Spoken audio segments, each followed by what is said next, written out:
46 days and there's been nothing done. Stuck waiting for answers. My nephews have lost their dad. My mom and dad have lost their son. A fatal crash in Jefferson County claimed the life of her brother. She wants to know who was at fault. There was no traffic ticket issued. There was nothing. Aurora is ready to find a new police chief and wants the public to weigh in. Plus, fall has arrived, a day ahead of schedule. Wet weather on the radar for tonight and tomorrow, but a great weekend ahead. And violation after violation. Now one business in Denver's Rhino neighborhood could lose their music and liquor license for good. These guys have had chance after chance after chance, and they've thumbed their noses at the system and at the neighbors. And first tonight, gloomy downtown Denver as we take a live look over the mile-high city. Today is the official last day of summer. I guess you wouldn't know it if you looked outside. So thank you so much for joining us tonight for Denver 7 News at 6. I'm Ann Trujillo. I'm Shannon Ogden. Mike's here to tell us when this gray and rain will get out of here. It's not going to stick around too long. It'll be out of here by this time tomorrow, so that's good news. But for tonight, it's a lot of rain and very chilly. We're 34 degrees colder right now than we were this time yesterday. The temperature's 50 degrees. 48 right now out at Akron, where they were in the 90s this time yesterday afternoon. A lot of shower and thunderstorm activity around the area and more to come for the nighttime hours. Some embedded thunderstorms in western Colorado where the rain will be locally heavy. It's mainly just going to be light rain and cold temperatures around here for this evening into tomorrow morning. Heavy rain for the mountains at times. We get more showers tomorrow, but they'll be tapering off as the day goes on. By the time autumn begins officially at 7:03 tomorrow evening, I think our skies will be mostly clear. All right, thank you, Mike. You can get the latest weather forecast for your neighborhood right now on the free Denver 7 Plus app, available to download for your streaming device. And despite this cooler, wetter weather, we had a wildfire in Waterton Canyon. West Metro made quick work of the fire. This is just west of Roxburgh State Park in Littleton. Crews say the fire was caused by rodents that chewed on wires in an electrical box. The fire burned about half an acre in a steep, rugged area off the main trail. The intersection of Exposition and Sable, just south of the Aurora Town Center, will remain closed for another 12 hours after an RTD car derailed off the tracks. 3 people were taken to the hospital with non-life-threatening injuries. 24 others were able to walk off the train on their own. RTD is investigating what caused the R-Line train to derail. It's unclear what time the intersection will reopen. And shuttle buses are being used in the meantime for passengers as that scene gets cleaned up.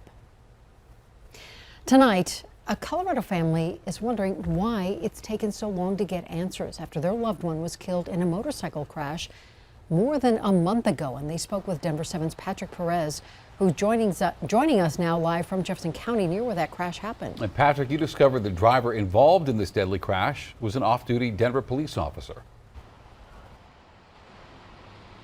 Hey Shannon, and the family wonders if that is the reason why. They say they feel CSP has not been very forthcoming as to who was really at fault in this crash and why this investigation has taken so long. The family of Joshua Smith rebuilding his memorial Wednesday near the site of the crash that took his life more than a month ago. He's very well missed. It's been hard. In August, state troopers say an off-duty Denver police officer crashed into Joshua and his motorcycle near Wadsworth and Peakview and Jeffco while making an improper turn. The father of 3 died at the scene. It's been devastating. My nephews have lost their dad. My mom and dad have lost their son. I've lost my brother. My kids have lost their uncle. According to a crash report, it's believed Joshua was speeding and driving aggressively and recklessly before the crash. Still, his family says, and CSP confirms, investigators have yet to determine fault. It has been 46 days since my brother passed away, and we still have no answers. I feel like because she's a cop, there's things that are not coming out, or they're just taking their time with the situation. Kirsten Smith, Joshua's sister, questions why CSP hasn't yet released its investigative report or handed over any documents to the DA's office. A CSP spokesperson tells us the crash is still under investigation and the time it's taking is standard. If it is just a ticket, she still needs to be held accountable. If it was any other person, they would have received a ticket as well. For them to just keep sending us in a circle, it's unprofessional. Nothing will erase the pain Joshua's family is undergoing after this tragic accident, but getting answers may help ease it. Denver police says it has not opened an internal affairs investigation into this because it involves its officer has not been cited. CSP says its investigation into this deadly crash could take a few more weeks. We are live in Jefferson County. I'm Patrick Perez, Denver 7. And we will be sure to follow up. Thank you, Patrick. Now, sadly, in Colorado, deadly motorcycle crashes are already up compared to last year. I dug deeper, called Colorado State Patrol for the latest data, and as of mid-August, there have been 89 fatal motorcycle crashes in Colorado. And that is up from 83 fatal crashes compared to the same time period from the year before. The number one cause of these fatal motorcycle crashes, lane violations and speeding. Other top causes include improper passing and motorcycle riders simply not paying attention. If you see a motorcycle rider on the road that looks like they could be a danger to themselves or others, reach out to Colorado State Patrol. You can reach dispatch by calling the number on your screen. It's star CSP or star 277.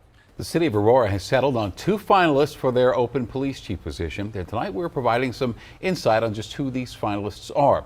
First, some background context. In April, then police chief Vanessa Wilson was fired over concerns about her leadership and her management.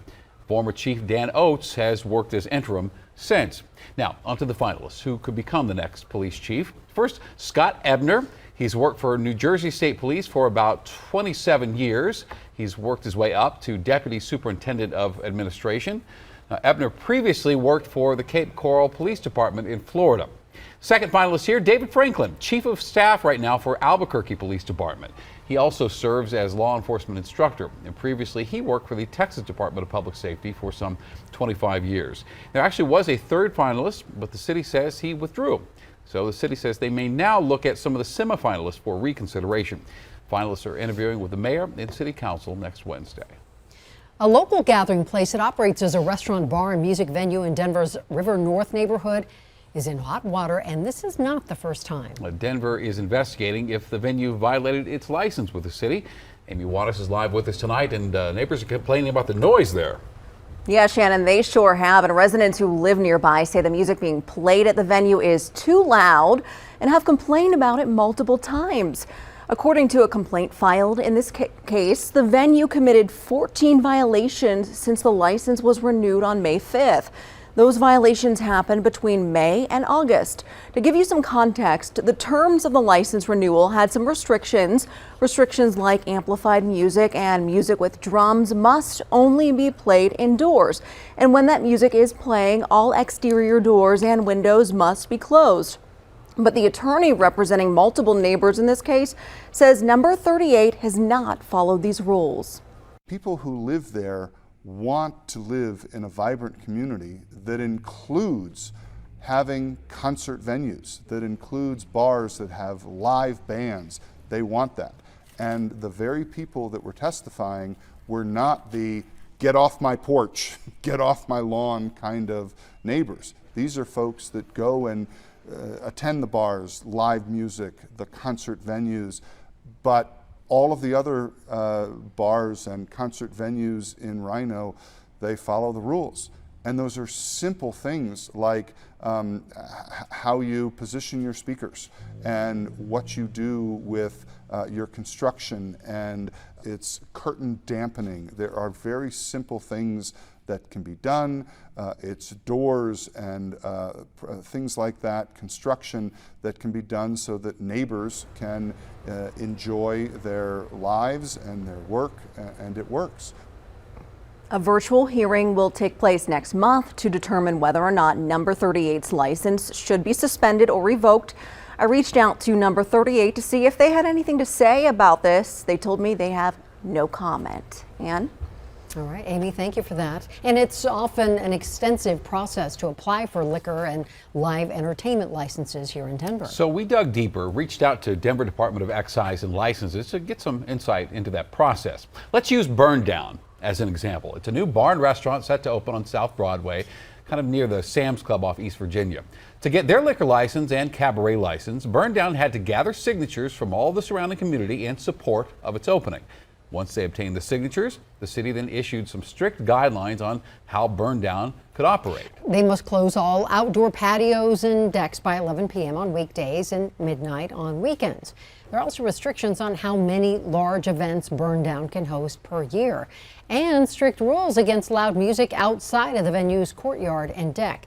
If any violations occur, the city can investigate and immediately revoke a business's liquor and cabaret license. And if you were wondering, Burn Down says it's set to open by the end of the year. We'll be right back.